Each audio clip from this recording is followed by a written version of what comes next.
بسم اللہ الرحمن الرحیم۔ ہمارے سننے والے دوستوں میں سے کسی نے یہ سوال کیا ہے کہ یہ ماشاء اللہ اور انشاء اللہ کے الفاظ ہیں، یہ ہم اکثر استعمال کرتے ہیں، اور ان کا صحیح مفہوم اور معنی کیا ہے؟ سوال تو یہ بہت اہم ہے، اور یہ الفاظ ہمارے استعمال میں بہت زیادہ آتے ہیں، اور ہمارے مسلمان ان الفاظ کو اپنے ایمان کا حصہ سمجھ کے ان کو وہ اکثر اپنی گفتگو کے اندر ادا کرتے ہیں۔ لیکن ان کو الفاظ کو سمجھنے سے پہلے اس کی کچھ تھوڑی سی بیک گراؤنڈ کو سمجھنا ضروری ہے۔ اس دنیا کے اندر دو طرح کے معاملات ہیں، کچھ امور اللہ تعالیٰ کی مشیت اور حکمت کے تحت ہے، اور کچھ امور ایسے ہیں جو اللہ تعالیٰ کی رضا اور خوشنودی کا ذریعہ ہے۔ ضروری نہیں ہے کہ کچھ جو امور مشیت اور حکمت کے تحت ہوں اس میں اللہ تعالیٰ کی رضا بھی شامل ہو۔ مثلا بہت سارے ایسے لوگ ہیں جن کو اللہ تعالیٰ نے حکومت دی ہے دنیا کے اندر، لیکن اللہ تعالیٰ ان سے راضی نہیں تھے، جیسے فرعون کی حکومت ہے، یہ اللہ کی حکمت ہے، اس کی مشیت ہے۔ اسی طرح ہی بعض ایسے لوگ ہوتے ہیں جن کا رزق بڑا کشادہ ہوتا ہے، لیکن یہ اللہ کی حکمت اور مشیت ہے، یہ اس کی تقسیم ہے، لیکن اللہ تعالیٰ کی رضا اور خوشنودی اس میں شامل نہیں ہوتی۔ تو کچھ کام جو ہیں وہ اللہ تعالیٰ کی حکمت، مشیت اور ارادہ کے تحت ہیں، اور کچھ کام ایسے ہیں جو اللہ تعالیٰ کی رضا اور خوشنودی کے تحت ہیں۔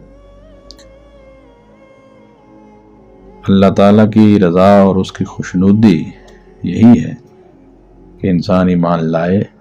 اور ایمان لانے کے بعد اللہ تعالیٰ کے احکامات کو مانے،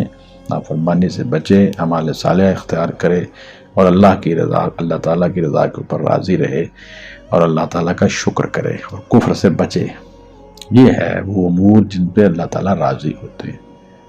ضروری نہیں ہے کہ جن چیزوں سے اللہ تعالیٰ جو ہے وہ کسی کے اوپر راضی ہوتے ہیں،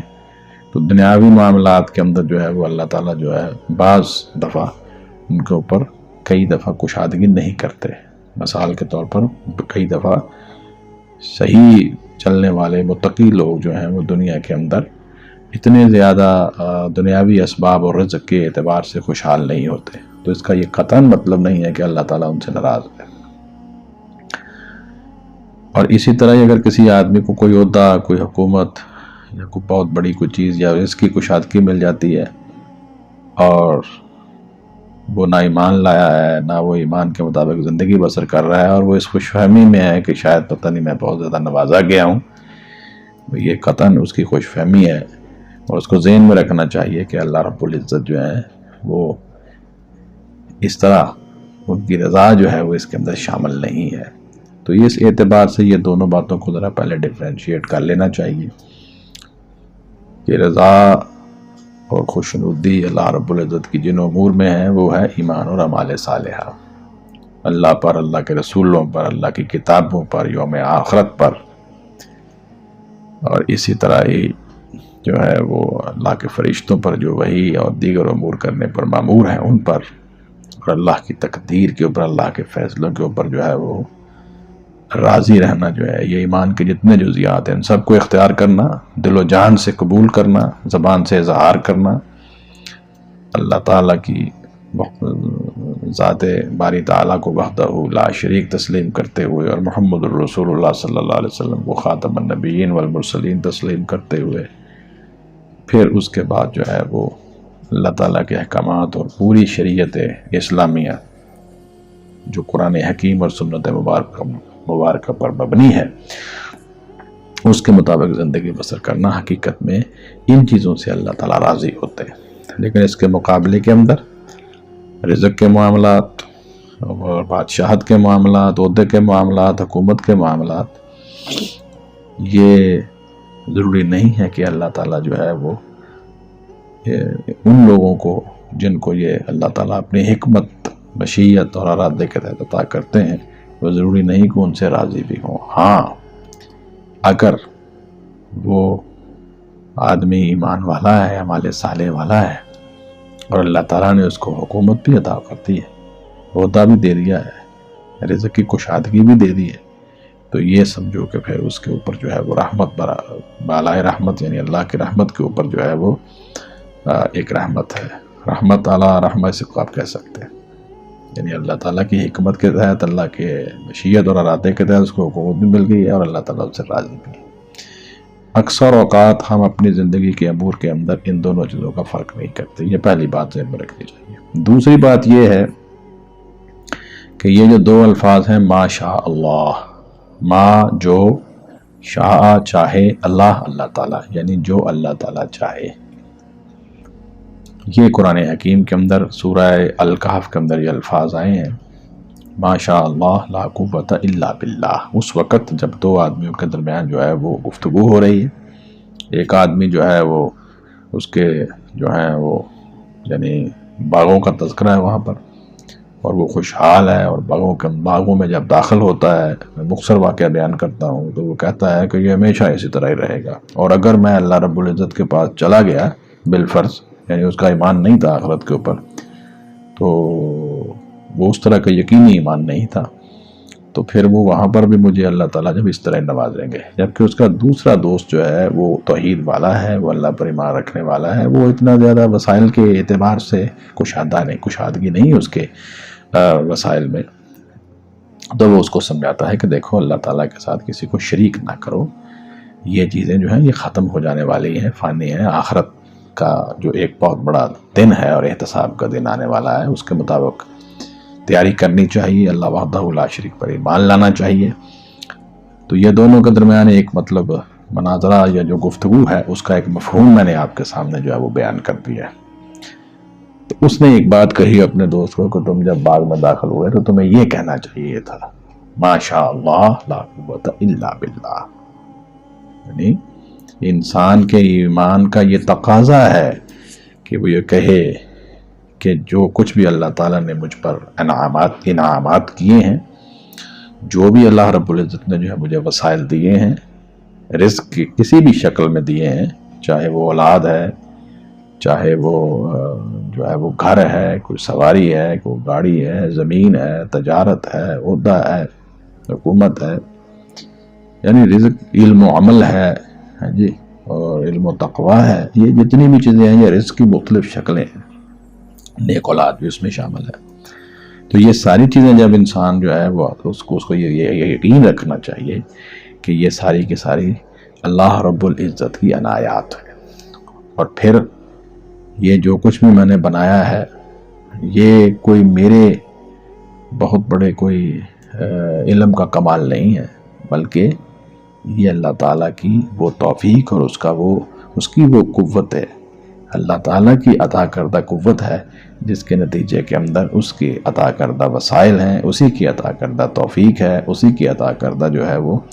علم و عمل کی طاقت ہے جو مجھے دی گئی ہے، اور اسی کے نتیجے میں یہ چیز جو ہے وہ سامنے آئی ہے۔ اس موقع پر جو ہے وہ ہم کہتے ہیں ما شاء اللہ لا قوت الا باللہ، یعنی ہوتا وہ ہے جو اللہ چاہتے ہیں اور اللہ کے علاوہ کوئی قوت نہیں ہے۔ سارے اختیارات اللہ رب العزت جو ہیں اکیلے وحدہ لا شریک، سارے اختیارات ان کے پاس ہیں اور تمام قوتوں کے وہی مالک ہیں۔ تو اس اعتبار سے یہ بات جو ہے وہ ہم عام طور پر یہ پڑھنی چاہیے، یہ ہمارے ایمان کا ایک جز ہے۔ اس سے جو ہے وہ انسان جو ہے وہ اس بات کا اقرار کر لیتا ہے کہ دنیاوی اعتبار سے میں جتنا مرضی بلندیوں پر چلا جاؤں، لیکن اصل حقیقت یہی ہے کہ یہ اللہ تعالیٰ کی جو ہے وہ میرے اوپر جو عنایات ہیں، یہ اس کی حکمت ہے، یہ اس کی مشیت ہے، اور حقیقت میں یہ اسی کی توفیق ہے اور اسی کی عطا کردہ صلاحیت اور قوت ہے، جس کے نتیجے کے اندر میں یہ جو کام کر رہا ہوں اور جو تگ و دو کر رہا ہوں، اس کا یہ نتیجہ سامنے آیا ہے، اور میرے سارے کے سارے ارادے جو ہیں وہ اللہ تعالیٰ کی مشیت اور اس کے ارادے کے متحد ہیں۔ دوسرا لفظ جو ہم عام طور پر استعمال کرتے ہیں وہ ہے انشاءاللہ، ان ایک اگر، شاء چاہے، اللہ تعالیٰ، یعنی اگر اللہ تعالیٰ چاہے، یعنی میں سارے کے سارے جتنے بھی اپنے زندگی کے منصوبے اور عملی زندگی کے اندر جو ہے وہ کام کرنے کے لیے جو ہے کوشش کرتا ہوں،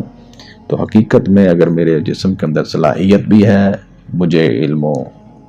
ہنر جو ہے وہ بھی حاصل ہے، میں کام کر بھی سکتا ہوں، وسائل بھی میسر ہیں، لیکن اس وقت تک جب تک کہ اللہ رب العزت نہیں چاہیں گے وہ چیز اپنے پایہ تکمیل کو نہیں پہنچے گی۔ یہ ہمارے ایمان کا ایک بہت اہم تقاضا ہے۔ یعنی اس سے یہ بات واضح ہوتی ہے کہ دنیا کے تمام ظاہری وسائل کے ہوتے ہوئے انسان کو ان کو اختیار کرنا چاہیے، لیکن ان کے توکل صرف اللہ رب العزت کے ذات مبارکہ پر کرنا چاہیے۔ اور یہ بات اپنے ذہن میں ہمیشہ رکھنی چاہیے کہ تمام تر صلاحیتیں، تمام تر علوم، تمام تر ہنر، تمام تر فن حاصل ہونے کے باوجود بھی جو ہے وہ یہ کام اس وقت تک نہیں ہو سکتا جب تک اللہ رب العزت جو ہے وہ نہیں چاہیں گے۔ جب اللہ تعالیٰ چاہیں گے تو پھر یہ کام جو ہے وہ اپنی تکمیل کو پہنچ جائے گا۔ اسی لیے سورہ الکہف کے اندر ہی حضور صلی اللہ علیہ وسلم کو، رسول اکرم صلی اللہ علیہ وسلم کو، نبی صلی اللہ علیہ وسلم کو اللہ تعالیٰ نے یہ بات فرمائی کہ آپ یہ نہ کہیے کہ میں یہ کام جو ہے وہ کل کروں گا جب تک کہ اللہ تعالیٰ نہ چاہے، یعنی آپ انشاءاللہ کہیں۔ اور اگر ایسا ہو کہ آپ یہ کہہ دیں کہ میں یہ کام جو ہے وہ فلاں وقت کروں گا، لیکن انشاءاللہ کہنا جو ہے وہ آپ بھول جائیں، تو پھر جیسے یاد آئے تو آپ اسی وقت اس کو کہیں انشاءاللہ۔ اس کو ہمارے ہاں عام طور پر جو ہے وہ اس طرح بھی لیا جاتا ہے کہ ہمارے کچھ لوگ جو ہیں وہ جب کام کے اندر کسی قسم کی کوئی سستی یا کوتاہی یا ان کا ارادہ کام کرنے کا نہ بھی ہو تو یہ غلط معنوں کے اندر بھی اس کو استعمال کر لیتے ہیں۔ اس لیے ہمارے ہاں یہ سمجھا جاتا ہے کہ جس آدمی نے انشاءاللہ کا لفظ کہہ دیا وہ کام نہیں کرے گا۔ نعوذ باللہ من ذالک، ہمیں اس بات کی طرف اس طرح نہیں سوچنا چاہیے۔ بعض لوگوں کا یہ رویہ ہے کہ وہ کیا کرتے ہیں کہ ایک تو وہ آدمی ہے جس کو پوری طرح جو ہے وہ اس بات کے اوپر یقین ہے، وہ مصمم ارادے کے ساتھ کام کرنا چاہتا ہے اور وہ کہتا ہے کہ میں انشاءاللہ العزیز اس کو کروں گا، لیکن کسی وجہ سے وہ نہیں ہو سکتا تو پھر ہمیں اس کو ملامت نہیں کرنا چاہیے، کیونکہ کوئی نہ کوئی جینوئن ریزن ہوگی، کیونکہ اس نے تو ارادہ پورا کیا۔ لیکن کئی دفعہ کچھ لوگ ایسے ہوتے ہیں جن کا ارادہ نہیں ہوتا یا وہ سستی کا شکار ہو جاتے ہیں، تو وہ لیکن اپنے منہ سے انشاءاللہ کے الفاظ کہہ دیتے ہیں۔ وہ کام جو ہے ان کا ارادہ تو ہے ہی نہیں ہوتا، تو پھر وہ کام پایا تکمیل تک جب نہیں پہنچا تو لوگوں کے اندر اس کا بیڈ امپریشن جاتا ہے۔ وہ کہتا ہے جی دیکھیں یہ جو انشاءاللہ کے الفاظ لوگ کہتے ہیں اس کا مطلب یہ کام نہیں کریں گے۔ یہ سوچ نہیں رکھنی چاہیے سب سے پہلی بات، اور ان الفاظ کو اس طرح غلط معنوں میں استعمال بھی نہیں کرنا چاہیے۔ اللہ تعالیٰ کے تمام تر انعامات کے شکرانے کے طور پر اور نظر بد سے بچنے کے لیے یہ الفاظ ماشاء اللہ لا قوت الا باللہ یہ پڑھنے چاہیے۔ اس کا معنی اور مفہوم میں نے آپ کو بتا دیا ہے، اور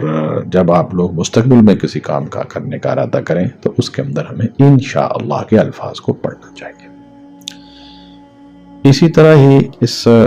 کا ایک اور مفہوم جو ہے وہ حدیث مبارکہ میں آیا ہے کہ کبھی کبھی جو ہے وہ انسان جو سمجھتا ہے کہ شاید اس دنیا کے اندر جو نظام چل رہا ہے اس میں اللہ تعالیٰ کے ساتھ کوئی دوسرا آدمی یا دوسری بڑی شخصیت بھی شامل ہے۔ یہ ایسا غلط نظریہ ہے جس کو رد رسول اکرم صلی اللہ علیہ وآلہ وسلم نے اپنی حدیث مبارکہ میں فرما دیا ہے۔ جیسا کہ مشہور واقعہ ہے اور یہ حدیث بھی صحیح ہے کہ ایک شخص نے کہا کہ اللہ کے رسول صلی اللہ علیہ وسلم اس دنیا کے اندر وہ ہوتا ہے جو اللہ تعالیٰ چاہتے ہیں یا آپ چاہتے ہیں؟ تو نبی صلی اللہ علیہ وسلم نے فوراً فرمایا اجعلتنی للہ ندا، کیا تو نے اللہ تعالیٰ کے برابر کر دیا، مجھے اللہ تعالیٰ کا شریک بنا دیا؟ نہیں، آپ یہ بات کہیے قل ما شاء اللہ وحدہ، یعنی وہی ہوتا ہے جو اللہ وحدہ لا شریک چاہتے ہیں۔ تو اس کائنات کے اندر جتنے بھی امور سارے کے سارے، کیونکہ اکیلا مصرف الامور اور مدبر الامور اللہ وحدہ لا شریک کی ذات ہے، اس لیے انہی کا ارادہ، انہی کی مشیت، انہی کی حکمت جو ہے وہ ہمیشہ کار فرما رہے گی، وہی جو ہے وہ ہمیشہ جو ہے وہ غالب رہیں گے، اور ہمارا ارادہ یا ہمارا کوئی بھی جو کام کرنے کا ارادہ ہے وہ اللہ تعالیٰ کی مشیت اور اس کے ارادے کے تحت ہے۔ جب تک اللہ رب العزت نہیں چاہیں گے وہ کام نہیں ہوگا۔ اسی لیے جناب امیر المومنین حضرت علی ابن ابی طالب رضی اللہ تعالیٰ عنہ نے فرمایا ہے کہ میں نے اپنے رب کو اپنے ارادوں کے ٹوٹنے سے پہچانا ہے۔ بہت ہی خوبصورت بات آپ نے کہی ہے، یعنی میں ایک کام کرنے کا ارادہ کرتا ہوں لیکن وہ کام ہوتا نہیں ہے، یا وہ کسی اور شکل میں ہوتا ہے جو میں نے سوچا بھی نہیں تھا۔ اس سے مجھے پتہ چلتا ہے کہ میرا ارادہ جو ہے یہ کسی ایسی بڑی ذات کے ارادے کے تحت ہے جو اس کائنات کے نظام کو وحدہ لا شریک ہونے کی حیثیت سے چلا رہے ہیں۔ تو اسی لیے مجھے یہ پتہ، میرے اندر جو ہے یہ ایمانی کیفیت پیدا ہو گئی ہے، میرا یقین پیدا ہو گیا ہے کہ کوئی ذات ایسی ہے جو اس پورے نظام کائنات کو اکیلے چلا رہی ہے اور وحدہ لا شریک ہے، اور اسی ذات باری تعالیٰ کا نام اللہ رب العزت ہے۔ تو یہ دونوں الفاظ جو ہیں یہ بہت بڑی اس کے اندر جامعیت اور حکمت ہے، بڑا ان کا وسیع مفہوم ہے، لیکن حقیقت میں ان کو تھوڑا سا سمجھنے کی ضرورت ہے۔ یہ دونوں بہت پیارے الفاظ ہیں، ماشاءاللہ لا قوت الا باللہ، اور انشاءاللہ ان کو ہمیں اپنے ایمان کے تقاضے کے طور پر اور ایمان کی مضبوطی کے طور پر اور ایمان کا حصہ سمجھتے ہوئے ان الفاظ کو ادا کرنا چاہیے۔ بڑے پر حکمت اور بابرکت الفاظ ہیں، اور ان کو کبھی بھی جو ہے وہ غلط مفہوم میں استعمال نہیں کرنا چاہیے، نہ غلط مفہوم میں اس کو بیان کرنا چاہیے۔ اللہ رب العزت ہمیں صحیح معنوں میں سمجھنے کی اور اس پر عمل کی توفیق عطا فرمائے۔ جزاکم اللہ خیر۔ السلام علیکم ورحمۃ اللہ وبرکاتہ۔